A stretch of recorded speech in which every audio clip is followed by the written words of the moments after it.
Buenas noches y bienvenidos nuevamente a su programa Cuente con San Rafael, el programa institucional del Hospital San Rafael de Tunja.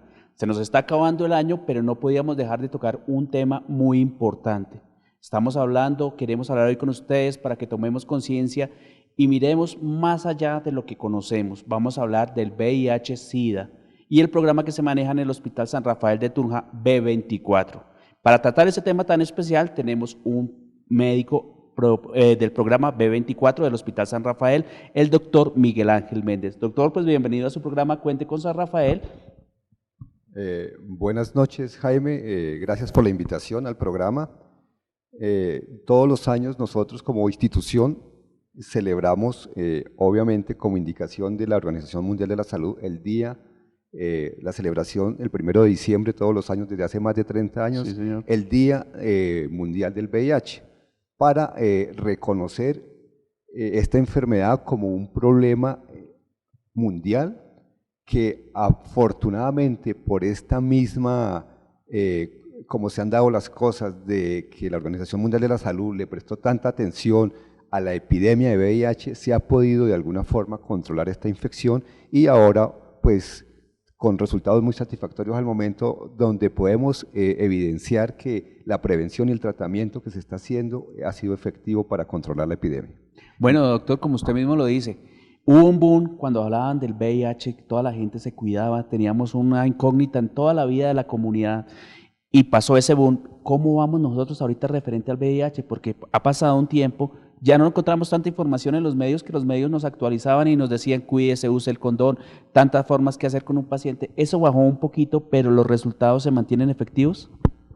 No, Jaime, pensaría que es lo contrario. Seguimos desde los programas que tiene instalado el Ministerio de Salud en sus diferentes regímenes subsidiado, contributivo, institucionales, insistiendo mucho que la prevención es la mejor arma contra el VIH.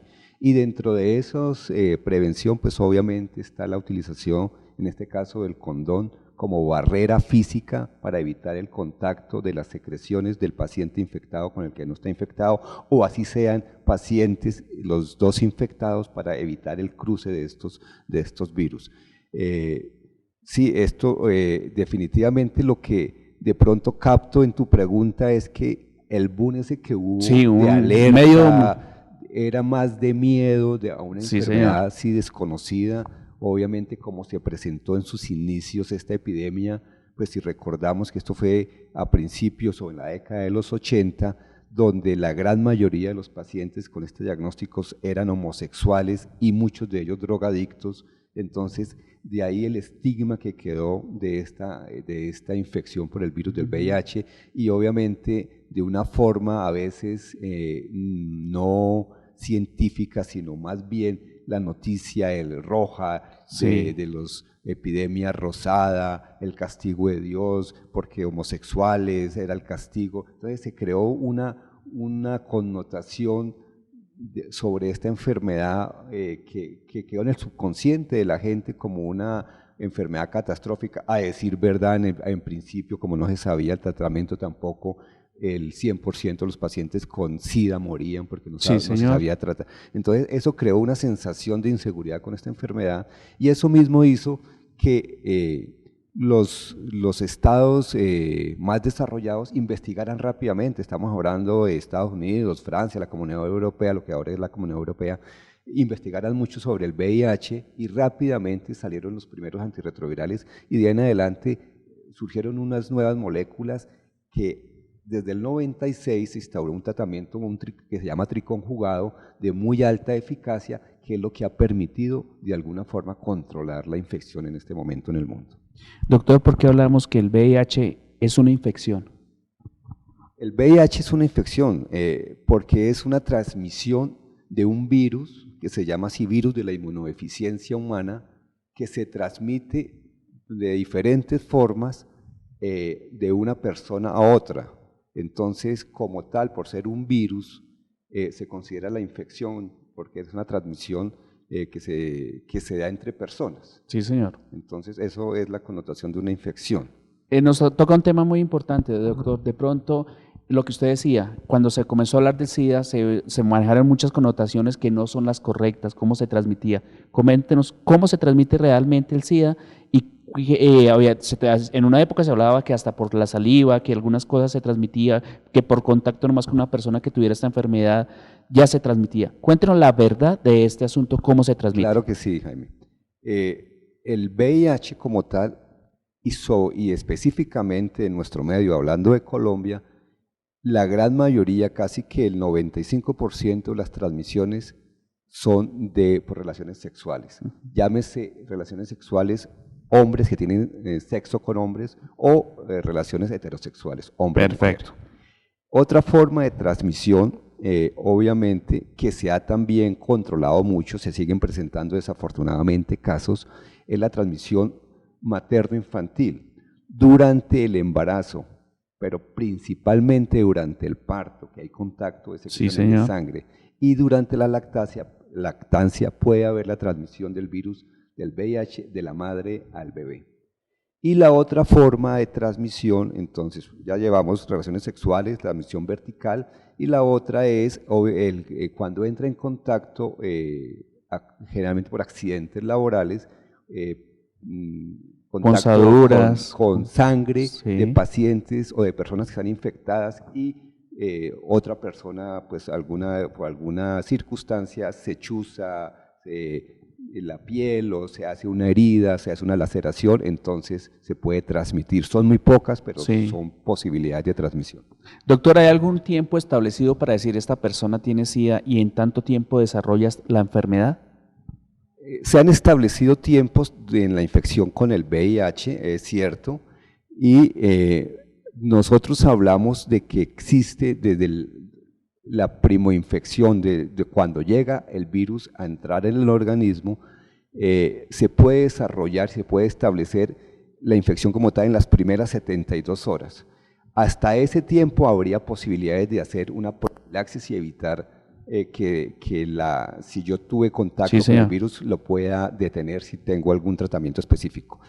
Pero como es muy difícil, el virus entra al organismo y se puede desarrollar durante un tiempo, se presenta, por decirte, Jaime, se presenta una viremia grande, una cantidad de virus muy alta, y el paciente que sufre esta infección, un 50% aproximadamente puede sentir algunos síntomas muy inespecíficos. Esta se llama la primoinfección. Entonces a ti te puede dar fiebre, se le aumentan los ganglios, el dolor como de los músculos, como cuando síntomas mínimos. Una gripa de esas, quebrantahuesos, que tengo eso, y eso puede durar 1, 2, 3 semanas y pasa. De ahí en adelante viene la fase como de latencia, donde empieza el virus a multiplicarse, pero también las defensas del organismo empiezan a atacar el virus, y es una lucha constante, pero a la final siempre termina ganando el virus, y es así que en el transcurso de 7, 8 específicamente, o más por 10 años, se pueden empezar a presentar las manifestaciones ya de inmunodeficiencia adquirida y la fase de SIDA. ¿Qué es el SIDA entonces? Uno es la infección por VIH. Y el SIDA es cuando el sistema inmunológico, o sea, el sistema de defensa que tiene cada individuo, está tan agotado que ya cualquier otra infección que normalmente el organismo la puede controlar, ya en ese momento no la puede controlar, y entonces es cuando le da la tuberculosis, le da las infecciones por hongos, le pueden dar algunas infecciones por parásitos que normalmente uno los tiene en contacto todo el tiempo, como un toxoplasma, un citomegalovirus, que uno no se da cuenta que tiene el contacto porque el sistema de defensa es competente y se defiende, pero en ese momento esos que son bacterias, virus, parásitos raros, pueden presentar síntomas ya de infección, y son síntomas muy graves generalmente, que pueden comprometer cualquier parte del organismo, el cerebro, el corazón, el hígado, y es esta fase la que llamamos SIDA, y que si está tan avanzado, a veces el tratamiento que se puede iniciar no basta y el paciente puede morir. O sea, el cuerpo se encuentra sin defensas. ¿Qué enfermedades de esas que recibimos en ese momento pueden causarle la muerte a la persona? ¿Cualquiera de estas que usted ha mencionado? Sí, hay unas, se llaman patologías definitorias de SIDA, aproximadamente son unas 34, donde están infecciones por virus, por bacterias, por parásitos, y hay unos tumores, algunos cánceres también relacionados con el virus.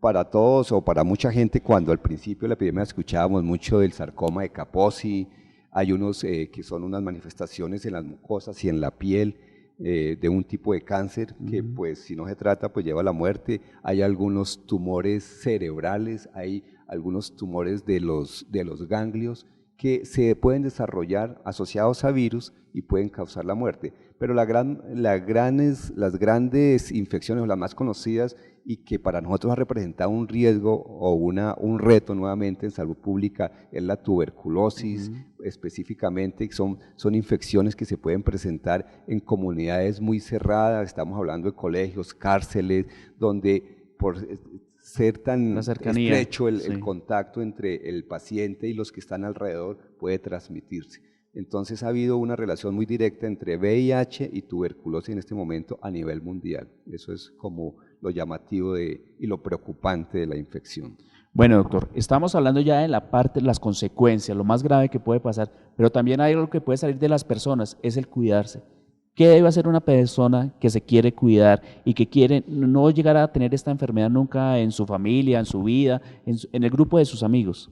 Sí, todas las personas en general estamos expuestos a presentar la infección por VIH, sobre todo las personas que tienen relaciones sexuales, porque yo puedo asegurar lo que yo hago, pero yo no puedo asegurar lo que la otra persona hace. Sí. Entonces, pero partiendo de eso, la mejor forma, si yo no quiero contraer el virus del VIH, son, pues obviamente hemos hablado ya como prevención, utilizar las medidas de barrera, en este caso el preservativo, y no estamos hablando solamente de VIH, estamos hablando para el resto de muchas enfermedades de transmisión sexual, estamos hablando de una sífilis, una gonorrea, un chancro, un herpes, una hepatitis B, una hepatitis C, que son infecciones que a veces pueden ser hasta más virulentas que el mismo VIH y se transmiten igualmente por relaciones sexuales. Entonces uno pues tener pareja, relaciones estables, obviamente, saber con quién se tiene la relación sexual, hablando de que pues más del 90-95% son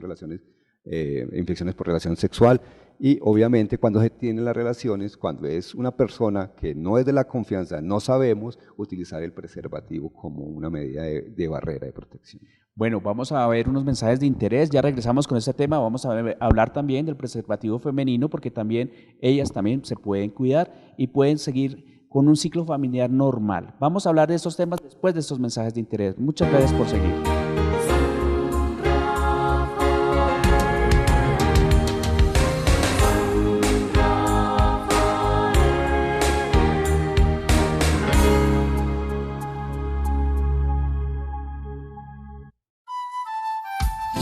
Santiofrendatón, más boyacenses que nunca.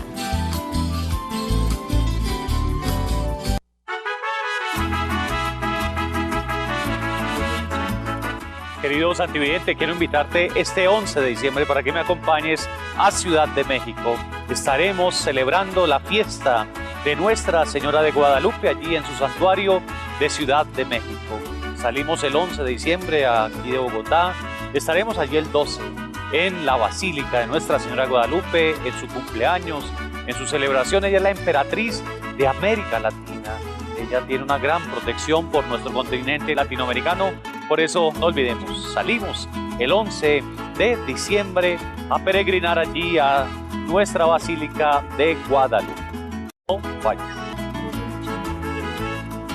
Salidas el 11 de diciembre y 19 de enero, con el acompañamiento espiritual del Padre Justiniano Barón, director de Tele Santiago. Informes a los teléfonos 312-701-0208, 321-398-3471, 320-489-5499 o en la página web www.peregrinosporelmundo.com. En Tele Santiago, oramos por ti.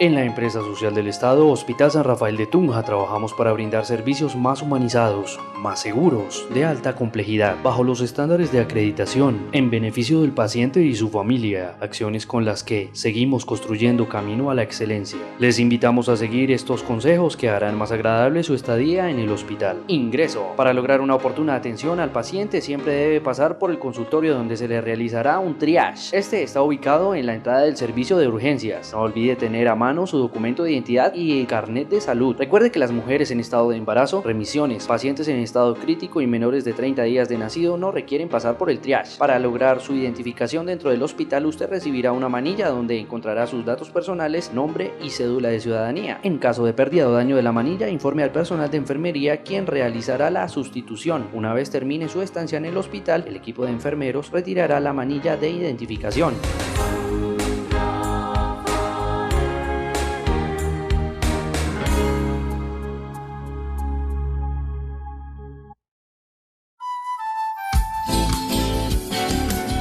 Bueno, la Arquidiócesis de Tunja es Telesantiago, por eso los invitamos a participar de la Santi Ofrendatón este próximo 29 y 30 de noviembre del 2019. Es importante que nos unamos a esta obra evangelizadora porque somos más boyacenses que nunca. Entonces, no olvidar que nuestro aporte es muy importante para que este canal siga creciendo, para que todos nosotros los cristianos podamos seguir alimentando el alma, porque dar es una oportunidad muy especial para hacer concretas nuestras obras a lo largo del caminar cotidiano. No olvides que Dios te ha dado mucho, mucho, mucho a lo largo del camino de la vida, y por eso ofrecerle algo a Él es también permitir que tu vida crezca en generosidad. No olvides, Santi Ofrendatón, próximo 29 y 30 de noviembre. Dios te bendiga y participemos todos como familia. Santi Ofrendatón 2019, más boyacenses que nunca. Te esperamos. En la empresa social del Estado, Hospital San Rafael de Tunja, trabajamos para brindar servicios más humanizados, más seguros, de alta complejidad, bajo los estándares de acreditación, en beneficio del paciente y su familia, acciones con las que seguimos construyendo camino a la excelencia. Les invitamos a seguir estos consejos que harán más agradable su estadía en el hospital. Horarios de visita: generales de 10 de la mañana a 8 de la noche, UCI adulto de 11 de la mañana a 12 del mediodía y de 4 de la tarde a 6 de la tarde, UCI pediátrica de 10 de la mañana a 12 del mediodía y de 4 de la tarde a 6 de la tarde, UCI neonatos de 7 de la mañana a 10 de la noche. Recomendaciones para acompañantes y visitantes. Señor visitante, recuerde que al ingresar a la habitación y antes de tener contacto con la persona hospitalizada, debe lavarse las manos con agua y jabón antiséptico. Al terminar la visita, no olvide lavarse sus manos nuevamente. Abstenerse de ofrecer alimentos al paciente sin autorización del médico o del personal de enfermería del servicio.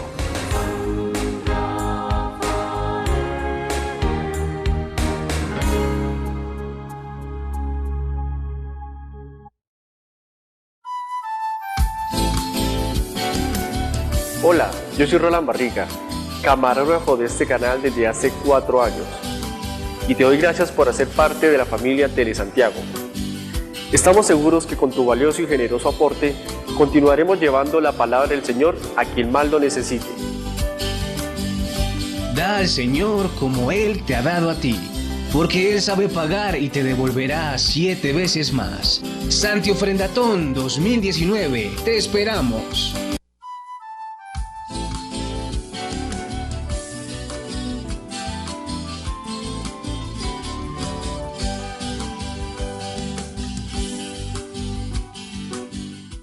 Hola, buenas tardes. Buenas tardes, ¿cómo están? Necesito hacer un aporte al proyecto 111-360. ¿Qué necesito? ¿Proyecto Telesantiago? Sí. Solo necesitas el número o nombre del convenio, el número de cédula y el valor de tu generoso aporte. ¿De qué valor va a ser el aporte? 10.000 pesos. Que tengas buen día. Feliz día, Dios te bendiga. Amén. Así de fácil puedes hacer tu generoso y valioso aporte al proyecto Telesantiago Convenio 111-360 en la red de Efecti, Servientrega y Limones. Telesantiago, la imagen del amor. Gracias por ayudarnos a construir televisión de nuestra tierra. Somos hijos de la tierra que un día vio nacer al país. Somos hijos de la tierra que brilla por sus majestuosos paisajes y sus verdes montañas. Somos hijos del departamento que defiende por encima de todo el agua y la vida. Ven a Boyacá, conoce el lugar con la mayor cantidad de páramos de Colombia. Conoce el lugar que ha demostrado que sí vale la pena proteger la vida. Volvamos a Boyacá, a la tierra de los héroes, donde todo nació.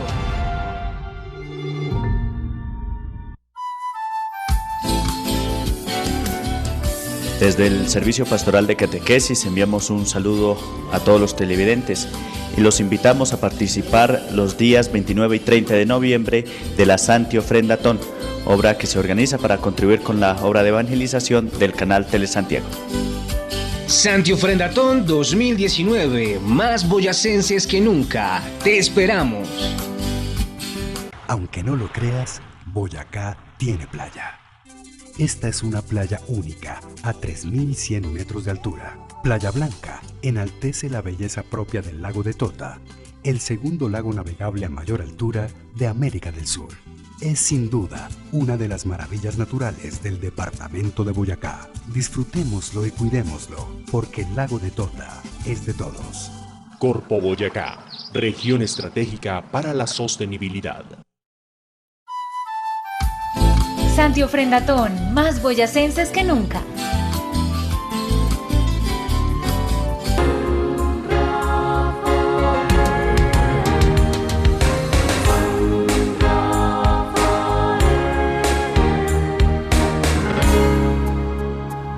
Bueno, continuamos en su programa Cuente con San Rafael. Recuerden que es el programa institucional del Hospital San Rafael de Tunja. Bueno, hemos hablado de cómo se transmite el VIH, pero también es importante saber cómo no se transmite. Doctor Méndez, coméntenos cómo no se transmite el VIH-Sida. Bueno, y esto sí que es una información bien importante para la comunidad, porque es que, como hemos dicho, esto es muchos mitos con esta enfermedad, y entonces al principio se pensaba que es por compartir, por hablar con la persona, por tener algún tipo de contacto, si sea mínimo, se transmitía. Y esto es absolutamente falso. Por eso a los pacientes que ya viven del VIH y los familiares y los que conocen el tema saben que el paciente que tiene VIH lleva una vida absolutamente normal, porque no tiene por qué hacerse ningún tipo de diferenciación en sus actividades rutinarias de familia, laborales, de trabajo, estudio, porque el virus, como hemos dicho, se transmite sus relaciones sexuales por contacto de la sangre, secreciones. Sí. O sea, que darse un abrazo, darse un beso, a no ser que haya laceración de las mucosas, o sea, una cosa que pues no es normal. No es lo normal, exactamente. Un beso, compartir los objetos de los utensilios de comida. Eso era algo mito, doctor, claro, que en una época la persona se sabía que tenía VIH, le colocaban su vagina. Todo por aparte. Eso era un estigma más dentro al paciente y dentro de la misma enfermedad, por eso tanto rechazo. Muy parecido a lo que sucedió al principio con la lepra también, los leprocomios, donde la persona se aislaba totalmente. Sitios especiales, Por eso el impacto psicológico tan fuerte que había en el paciente mismo y en la familia, porque claro, eso crea en la misma familia unos distanciamientos muy fuertes. Entonces ni por compartir los utensilios de aseo ni los de comida se transmite, por el abrazo, el beso, no se transmite. Es más, en las relaciones sexuales, no todas las relaciones sexuales transmiten el virus del VIH. Es mucho menos infeccioso la posibilidad de transmitir el VIH que, digamos, una hepatitis B, una hepatitis C dentro de las relaciones sexuales o una sífilis. Entonces, es el llamado para que no le tengan, obviamente, miedo a la enfermedad. Hay que tener pues la prevención que hemos hablado, estilos de vida saludable, relaciones estables y preservativos, usos de barreras. Y si hay la posibilidad, por alguna circunstancia, estamos en una situación, una época donde, pues, y sobre todo esto es una infección de gente joven, estamos hablando de los 20, 30 años, en la tercera, cuarta década de la vida, donde pues la rumba, la fiesta, donde se presentó la tal situación de una relación y no se protegió, hay como en las primeras horas después de la relación tomar algún tipo de antirretroviral que de alguna forma previene la infección. O sea, hay varias formas de poder controlar esto mismo. Pero lo importante, y es el llamado a la comunidad, es que un paciente con VIH es un paciente que debe estar totalmente integrado a todo el círculo social, familiar, afectivo, porque no va a transmitir la infección. Eso también ayuda a la pronta recuperación, Claro, a mantener su condición, pues obviamente, ¿cierto, doctor? La familia. La familia. Si yo anímicamente me encuentro bien o no me encuentro ya como aislado, apartado, pues obviamente eso ayuda para que el sistema inmune también se fortalezca más rápidamente. ¿Y cómo se fortalece? Y de pronto ha faltado hablar es esto, porque tampoco el llamado es a que nos descuidemos, ¿cierto? Sí. Las cosas, ya hay tratamiento que es muy efectivo y lo hemos hablado. Generalmente estos tratamientos cuando el paciente ya los empieza a utilizar, el llamado es a que sea muy adherente al tratamiento. Es un tratamiento como muchas otras de enfermedades crónicas, hay que tomarlo todos los días a una hora más o menos establecida. No es que esté contraindicado absolutamente, digamos, el alcohol, pero sí hay que evitar el consumo excesivo de alcohol, porque como todas las medicaciones puede o producir efectos secundarios o quitar el efecto mismo de la medicación. Pero es para decir que el paciente con tratamiento para el VIH, que a decir verdad cada vez son más acortados los tratamientos. Uno podría pensar en la década de los 90 pacientes con 20 y pico tabletas al día, por eso el abandono. Ahora hay tratamientos y muy fáciles, 1 o 2 tabletas, 4 tabletas al día, o sea, muy fáciles de tomar. Entonces es eso, tómese la droga, la medicación a la hora indicada por su médico, lleve estilos de vida saludable y va a tener la infección controlada. Y obviamente, ¿qué se busca? ¿Y de qué hablamos de una infección controlada? Que cuando yo te tome una carga viral, no se detecten los virus. No quiere decir que esté curado, pero que los virus son tan poquitos en sangre que las técnicas laboratoriales, por más específicas y cada vez más fuertes, que detectan mucho menos cantidad de virus, no alcanzan a detectarla. Entonces, en ese momento, cuando hablamos de que estás en fase indetectable, pues la posibilidad de transmitirlo es mucho menor todavía, ¿cierto? Y uno habla de eso. Llegue a una fase indetectable y obviamente la transmisión se hace pues casi que imposible ya a otras personas. Doctor, perfecto. Y también se hablaba de la circuncisión masculina. ¿Ese puede ayudar también en la contra, o es un rumor también? No, sí ayuda, Jaime. La circuncisión masculina, que es quitar el prepucio del pene, es un tejido que de por sí es húmedo, facilita que muchas, y no estamos hablando del virus del VIH, estamos hablando del virus y bacterias, se puedan aumentar por el microclima que puede haber a nivel del prepucio, del glande. Entonces la posibilidad de aumentar la cantidad de virus, de bacterias es más fuerte. Entonces, pacientes circuncidados tienen menos posibilidades de sufrir infecciones de transmisión sexual. Entonces, bueno, perfecto, doctor, nos queda muy claro a todos, pero ahora entremos en la materia del Hospital San Rafael. Hay un programa que se llama B24, del que usted es médico y hace parte del asesoramiento de los pacientes que llegan al hospital. Cuéntenos cómo llega un paciente a este programa en el Hospital San Rafael de Tunja. Bien, Jaime. La patología o la enfermedad del VIH a nivel del Sistema Nacional de Salud se considera una patología de alto costo. Por lo tal, tiene un aseguramiento a todo nivel. Entonces, todas las EPS del régimen contributivo, subsidiado o regímenes especiales están en la obligación de atender sus pacientes y de buscar y hacer la prevención de sus pacientes con el diagnóstico de VIH.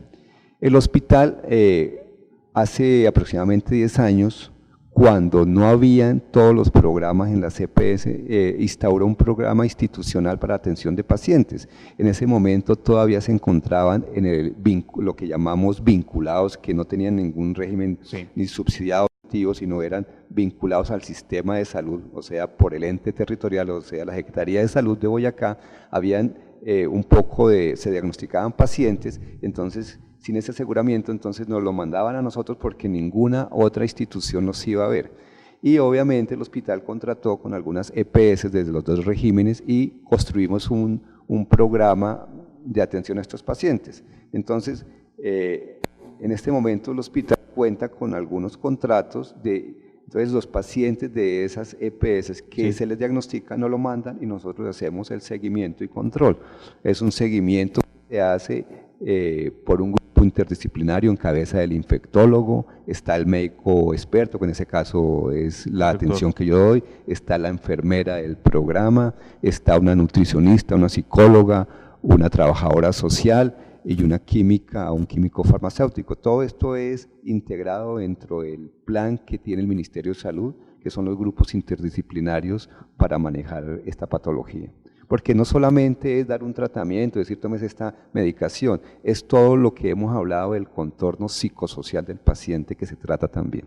¿En ese programa también se orienta a la familia de estos pacientes? Claro que sí, nosotros y le insistimos a los pacientes y cada vez es mayor la receptividad de que nos den la oportunidad de explicarles a los familiares en qué consiste la enfermedad, porque a veces el mismo paciente dentro de su susto que produce el diagnóstico no sabe transmitir en qué consiste, entonces queda todavía en la familia o en el entorno que se mueve el paciente como esas sensaciones que hemos hablado de que esto puede ser peligroso. Entonces nosotros sí, en lo posible y cuando el paciente quiere, pues invitamos a la familia a la consulta para poderles resolver las dudas, hacer las explicaciones necesarias y resolver las dudas que tengan respecto, o sea, se les da un asesoramiento para que puedan convivir tranquilamente con el paciente y sin los temores que hemos hablado.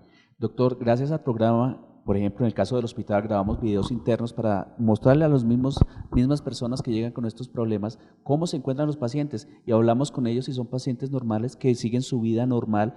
¿Cómo hacen ustedes para que una persona que se encuentra en tan alto riesgo, que vivió ya después de su enfermedad, vuelva a una vida normal?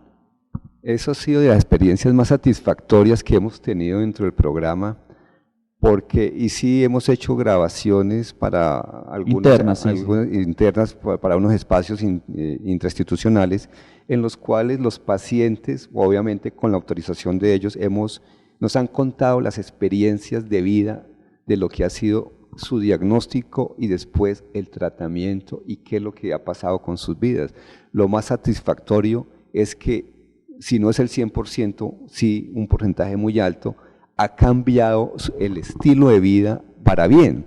Entonces, si eran muchachos o generalmente dedicados a la rumba, de pronto algo de promiscuidad sexual, a tomar constantemente, algo de drogas, la gran mayoría en este momento, después del diagnóstico, no por una restricción propiamente de la enfermedad, sino de lo que hemos hablado, de cómo prevenir y cómo quererse uno mismo, cambiaron su estilo de vida y son pacientes más dedicados a su familia, a su trabajo, a toda la parte que los hace como más personas, y la experiencia ha sido satisfactoria, mucho desde pacientes hombres que tienen relaciones con hombres, esposas de pacientes con VIH.